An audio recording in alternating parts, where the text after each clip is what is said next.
per via della deliberazione di 5 giorni di lutto nazionale da parte del Consiglio dei Ministri di Roma per la morte del Papa su indicazione della Presidenza del Consiglio dei Ministri, ad Agrigento in prefettura è disponibile un registro di condoglianze per i cittadini che desiderano manifestare in forma diretta il proprio cordoglio.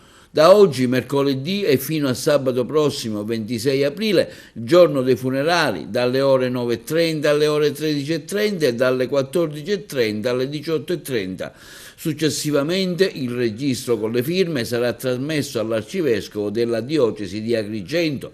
Intanto, sempre per via della morte del Papa, la Fondazione Teatro Pirandello di Agrigento ha annullato le iniziative in programma per giovedì 24 aprile al Teatro Pirandello, dove erano state organizzate delle visite teatralizzate a cura della Savatteri Produzione in occasione di una doppia ricorrenza. Il teatro compie 145 anni da quando fu inaugurato nel 1880 e inoltre nel 2025 compie 30 anni la restituzione alla città del teatro dopo i lavori di restauro.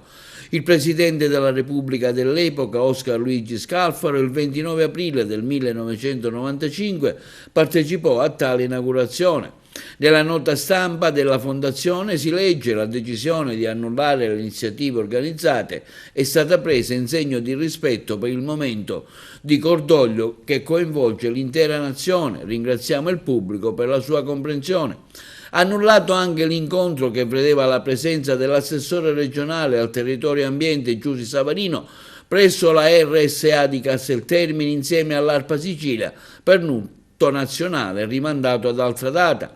Anche l'evento del viaggio di presentazione del treno speciale che partiva da Palermo a Porto Empedocle, previsto per le 9.42 di stamattina dalla stessa stazione centrale del capoluogo, è stato annullato per rispetto del lutto nazionale proclamato dal governo per la morte di Papa Francesco. L'evento è stato rinviato a un'altra data